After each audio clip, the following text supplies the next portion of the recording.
Okay, let's go for the next topic. The next topic is electrostatics. Electrostatics is the study of the electrical effects that include forces in fields of charges at rest. Okay, the charges are coming from the atom. Right, in the atom we have the nucleus. In the nucleus we have these particles. Imagine that we have protons, right, and neutrons, and as you know, around the nucleus we have the electrons. And in this case we have that the atom is neutral. It's neutral. What happens if we remove one electron? If we remove one electron, in this case, the third atom behaves as a positive charge, and we call this positive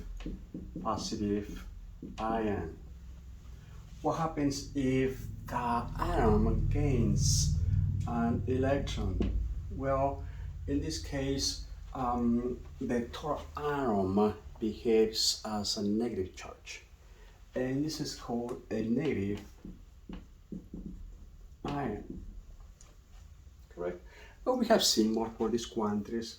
Correct? We have that the proton and electrons are represented by these symbols. We have the electron, which is the elementary charge, right, represented by negative E, right, has a negative charge.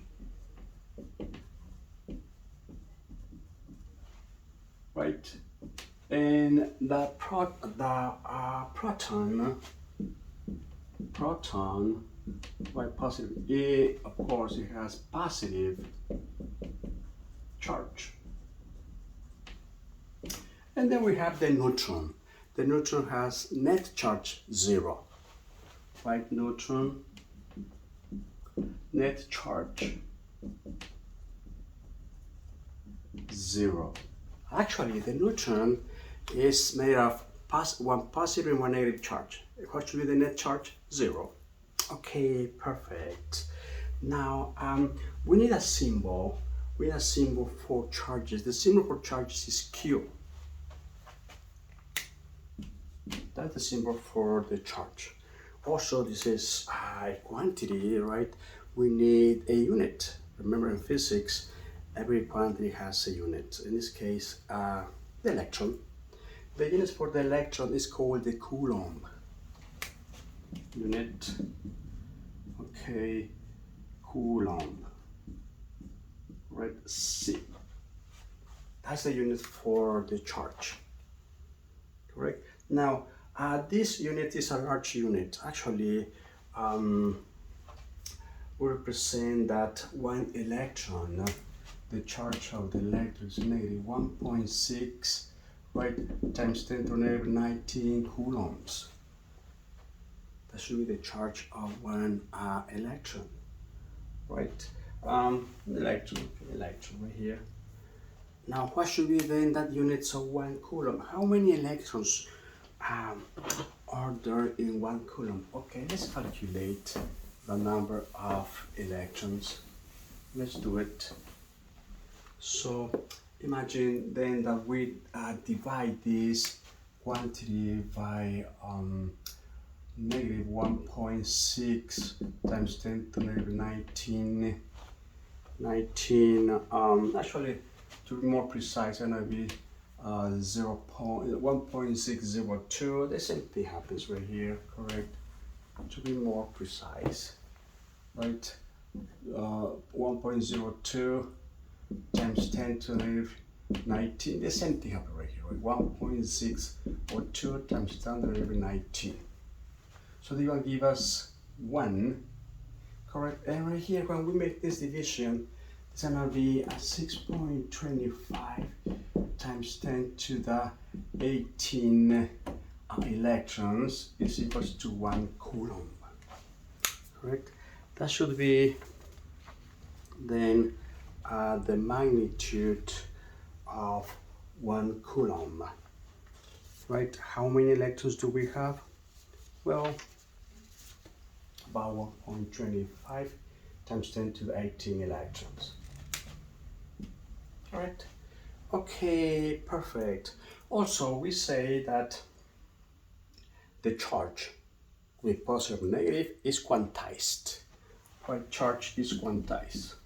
The electric charge is quantized.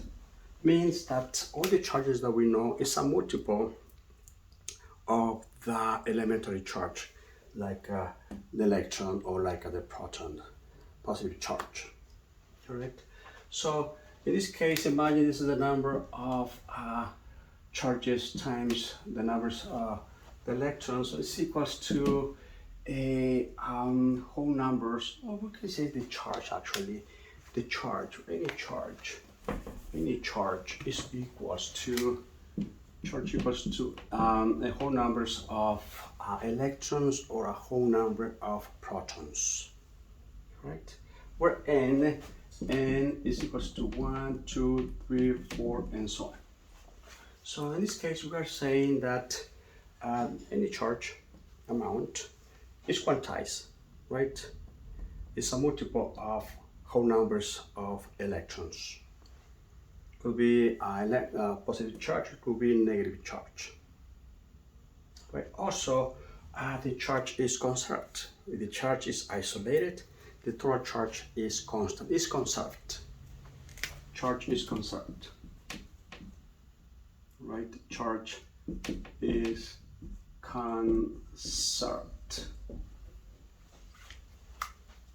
Okay, great. Now let's see how we can charge objects. We're dealing with charges, now let's charge objects.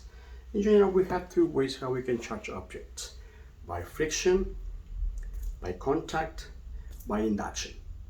Okay, let me explain these three cases for charging object. Okay, let's charge object. So we mentioned that we have by friction, right? Charging object. Okay, one by friction, right? Two by contact, and three by induction. Induction means in this case no contact. Right? When we have by friction, this is the case when again we have a, let's say, cat's fur or rabbit fur and plastic or rubber. For example, imagine that we have these two objects. Could be cat's fur and could be this rubber, right, rod. Imagine at the beginning these two are neutral. What happens when we wrap them? Imagine this one, we wrap them, right, and we are charging these two objects by friction. Well, when that happened, by convention, we take the charge present in the rubber, right, as negative, and the charge left, right, on the cat's fur to be positive. Right? Imagine that's the case. And actually, this is the convention that it was used at the beginning to differentiate between a positive charge and a negative charge. Right? So by convention, if we wrap cat's fur and rubber rod, right, that charge remained in the rod, right? The rubber is going to be negative by convention, and with the cat's fur positive. Right? So now we have that this is the standard, the conventional charge. This is negative, right? And when we want to compare, for example, which kind of charges? Well, we have to compare the charges in the other object to this one, because we know that this is positive, right? And also look, we have one of the laws for charges. It says like charges, right, repel, and unlike charges charges, correct, attract. Now when we use this law from charges, and we use this convention using charging by friction, we know that again by convention this is positive. If we have another charge object, this is charge object, and we don't know which kind of charge is this one. How we can find it? Well, we compare this charge with this charge. If we know it's negative, what happens if these two attract? If these two attract, it's gonna be positive, right? Because unlike charges attract. What happens? We have another object, it's charged, and we compare again with the initial one, which is coming from this convention. Now what happens if they repel? If they repel now, we use this convention right here that like charges, right, repel. So this is also a negative, this is negative charge. So this is how we can identify it, right, the type of charges for any object, right? Perfect. Okay, again, this is charging by friction. Now let's go charging by contact. Well, in this case, imagine that we have one object that is neutral. Usually we use a conductor, right, a metal, like in this case. And now let's approach again one object that is negatively charged. So what happens? Well, because this is a conductor, the negative charges are being repelled, and they're repelled to the other side, and this side, because at the beginning was neutral, they have the same amount of positive and negative charges. Now this remains positive, right? Correct? For example. Also, we call this polarization. When we separate the charges, right, the negative to one side and the positive to another side, we make poles, right? And we call this polarization too. Perfect. What happens when we touch this object by this one? Well, what do we have later? This get into contact, correct? And then at the end, when we remove this object, it becomes less negative charges, and this becomes, right, negative charged. Right? Then we charged this object by contact, this physical contact. Okay, perfect. What about by induction? Let's go charging by induction. In this case, we have these two conductors. Imagine these two conductors, and the same thing. This is an insulator right here. And again, let's approach a charged object like this. What happens? Well, because they're conductors, the negative charges are free to move, and they are being repelled by these negative charges, so they are sent to the farthest distance, like in this case. And now this part becomes positive, right? We're creating polarization again. And then what happens? Well, let's keep this distance the same. Imagine the same distance right here, the same conductor, but now let's separate this conductor. And what do we have? When we separate this conductor, right, this becomes a negative charge, and it becomes a positive charged. Now let's remove this charge, and at the end, what do we have? Well, we have that these two spheres are being charged, right, by induction, and this is positively charged, and this is negatively charged. We have no contact, right, with this charged object. And this is again charging by induction. Perfect. Okay. Now let's go to forces. Remember we mentioned that like charges repel and unlike charges subtract. So it must be forces, right? So in this case, we can say that we have two types of forces when we're dealing with electrostatics. We can say that one is attractive force and the other one is repulsive force, right? Perfect. So in electrostatics, we have these two types of forces. Gonna be forces.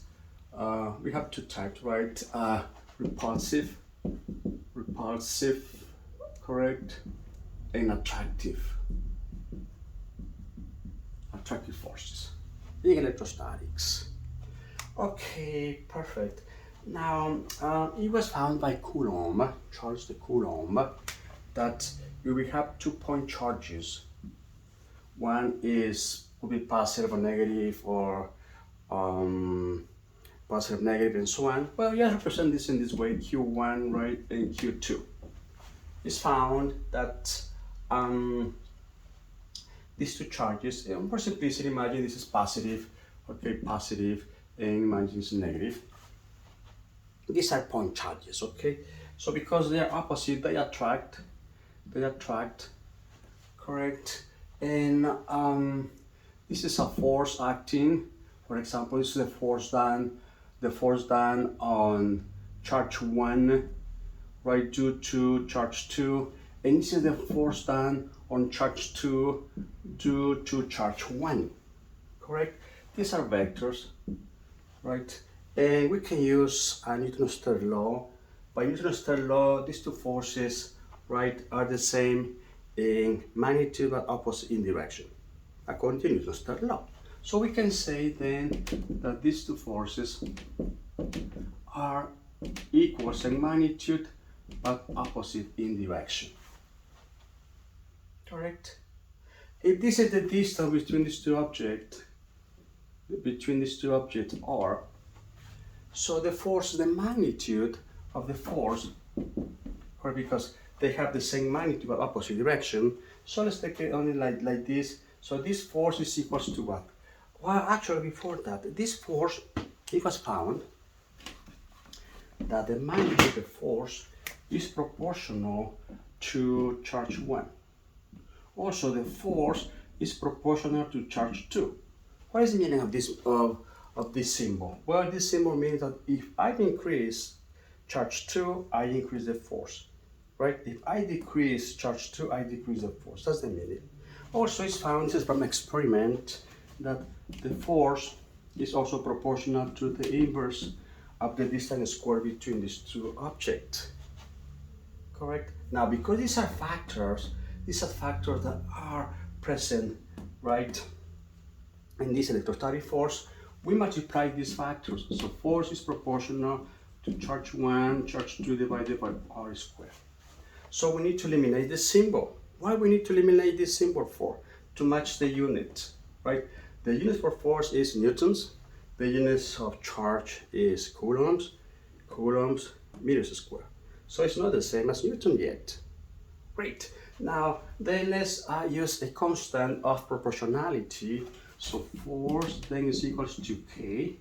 That's the constant of proportionality times charge 1, charge 2 over r squared. Look, these are the magnitudes, okay? Magnitudes of the charges, because this is the magnitude of the force. Correct? So we have the force magnitude, right, is equals to K Q1. We can use it in this way or in this way. Look, Q2 absolute value divided by r squared. Means again that that's the magnitude, but force is a vector. How we can find then the direction? Well, it depends if these are positive, negative, and so on. Remember, positive charge, like charges repel and like charges attract. So it depends on that. It's gonna be that direction. Perfect. Now, because these are point charges, right? This formula is valid only for point charges. If we're dealing with point charges, let's say the positive charge. So the field, later we're gonna see that the electric field is going in this direction. So to calculate the electric field, usually we use a surface, right? A spherical surface, correct? That surround this charge. Right? And it's easier using the sphere, the area of the sphere instead of the distance square, correct? And further calculations. So in this case, it's better to use the surface of the sphere or the area of the sphere. And we know that the area of the sphere is 4 pi r squared. In this formula, we already have r squared. So we need to just multiply by 4 pi. If we multiply by 4 pi, we create the area of the sphere, which is very useful quantity when we are dealing with the spheres. And it makes it easier to calculate, for example, the electric fields and other quantities. Okay, now, but how can we make this like this? Well, in this way. Look, this conversion is done, correct? So we found from this equation, actually this is called the Coulomb's law. This is called the Coulomb's law.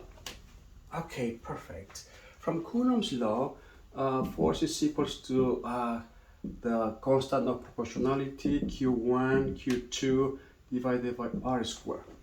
Look, what happens if we multiply by 4 pi and by 4 pi right here? Well, the quantity is the same. But now this is the area, right? Area of the sphere. Perfect. Now, right here we have 4 pi k, right? This is a constant multiplied by another constant, and another constant. This is also a constant, right? Let's make this a conversion, right? Or this constant equals to 1 over epsilon naught. You make this equals to 1 over epsilon naught, right? What do we have? Well, in this case, we can say that k is equals to 1 over 4 pi epsilon naught. Right? Now let's go back then to the original equation, Coulomb's law. Correct?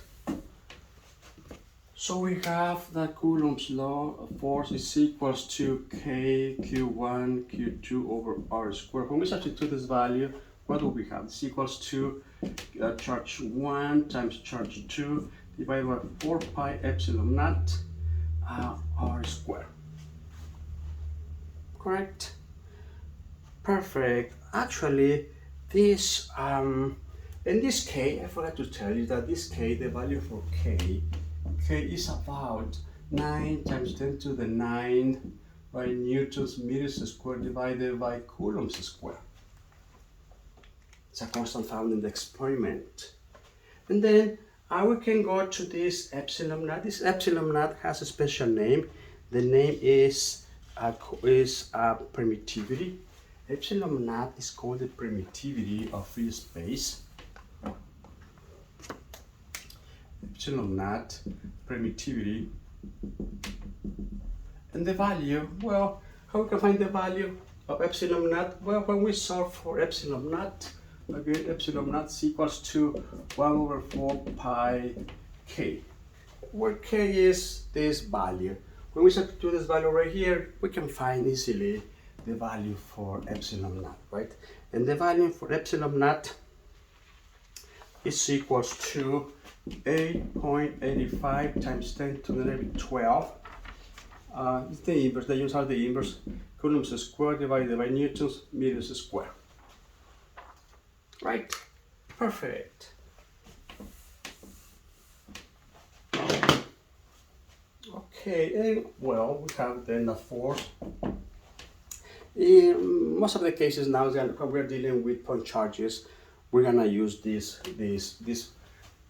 Coulomb's law, right? It's gonna be charge 1, charge 2 divided by 4 pi epsilon naught of r squared. Where epsilon naught is a permittivity of free space, correct? Then it's equals to this amount. Why we use this one again? Well, because now we can go to this way. Force equals to charge 1, charge 2, correct, divided by what? We can call this area epsilon naught. And this now simplifies a lot, this quantity. Remember, area is the area of the sphere, is equals to 4 pi r squared. Again, for point charges. Perfect. Can't believe it. Now let's see what happens when we are adding charges. What should be the net force? Okay, let's find it. Let's find it. Imagine that we have this distribution of charges, Imagine this is 1, 2, 3. This is the x direction. This is the y direction. 1, 2, 3. Okay, 1, 2, 3. Imagine these are the distances in meters. In meters, for simplicity, in meters. And we have charges. Imagine that we have a charge at the center, Q1, a charge number 3, okay, Q2, and we have another charge. Let's say maybe right here. Correct, maybe, okay, Q3. Correct. Perfect. And imagine that we're looking for the net force, right, acting on charge 1.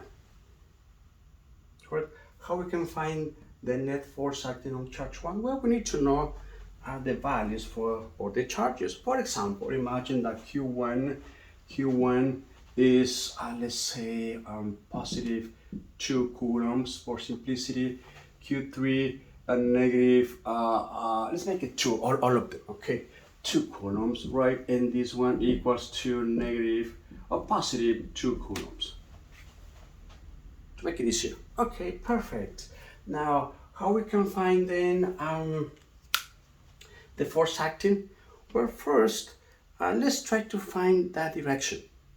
How we can find the direction? Okay, in this way. We can go back to this picture. Well, we can use it right here on this one. What happened with these two, when we compare these two charges, Q1 and Q2? They have the same sign, so they repel. So we have a force acting on this direction, and this is the force done on Q1, right?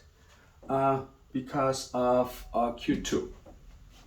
The force, right, on charge 1, right, by charge 2, or 2 by charge 2. Okay, perfect. It goes in this direction. What about between these two? Well, again, it's gonna be what? Charge 1, positive 2 coulomb. Okay, between these two, they attract, right?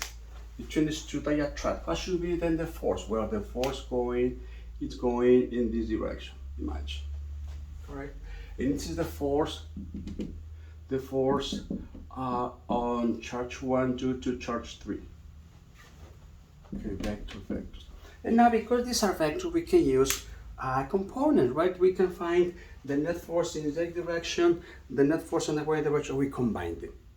Got it? For example, in this case, what should be this angle? We need to find this angle, right?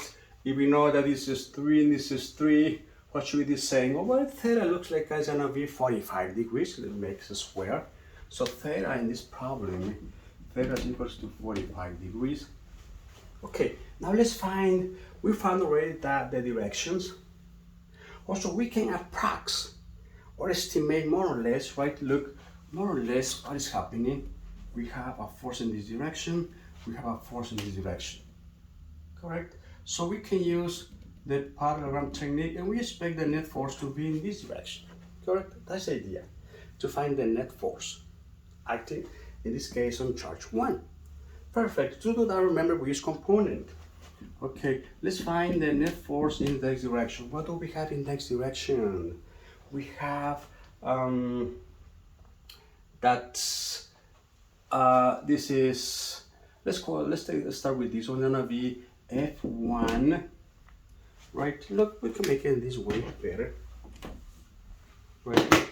The notation, the summation, right, in the x direction is equals to F13, correct? Force on 1 by 3 times cosine theta minus what? Minus F1 2, correct?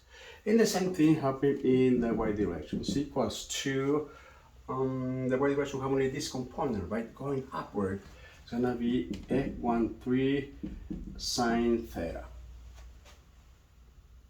Right? Now we need to substitute, we need to find this magnitude, right? How we can find this magnitude, this one and this one? Well, using this equation, Coulomb's law. We know that, again, F13 is equals to K. We can use K, okay, we can use this one. It's the same answer, okay? K, Q1, Q2 divided by R squared. What should be R? R is this distance now, right? Is this length from here to there. Perfect. Or we can label it too in this way. 1, 3. Perfect. The same thing happens to the next value, the next force.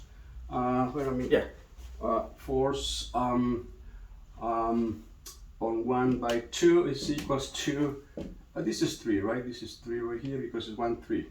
It's 1, 3, correct? Perfect. This is gonna be K, Q1, Q2 divided by R1, 2 squared. Right? Then we substitute the value, we have to do these calculations, okay? Multiply all of them. The distance must be in meters, right? Let's do the calculations and plug the values right here. We know the angle and we know, of course, the values. Imagine, for simplicity, that this is equals to, we can estimate one number, let's say 2.4 newtons. Imagine this is what? This is equals to maybe this is negative, imagine this is negative, and the one, according to this more or less, right, we can approx, and this is equals to what, maybe 7.5 newtons. What should be then the answer? Of course, you have to do these calculations at home, right? Find it correctly, right? And then what do we have? So what should be the net force? In this case, it's equals to, this particular example, just please check this one. It's only to continue in this analysis. Negative 2.4 newtons, right? X hat direction plus 7.5 newtons y hat direction. Okay, how we can find the magnitude? Again, because this is vector notation. Now, what should be the magnitude? You know that, right? The net force magnitude is equal to square root of this sum, right? X direction square plus the summation, right? And the y direction square. This particular case should be something like this, right? Negative 2.4 newtons square plus 7.5 newtons square. Correct? And you find the answer in that way. What about the direction? Right, this direction, this angle. This angle theta, the new angle theta. Right, we're looking for. Well, in this case, theta, you know, theta is equals to inverse tangent. It's gonna be inverse tangent of the y component divided by the x component. Correct? And we find in this way the magnitude and the direction of the force acting, in this case, on charge 1. Right? Please do the calculations at home. I'm just guessing those values, okay, to continue in the analysis for this example. Perfect. Well, let's stop right here for this chapter. We are in electrostatics, and let's continue on part 2 later. Okay, thank you. See you later. Bye.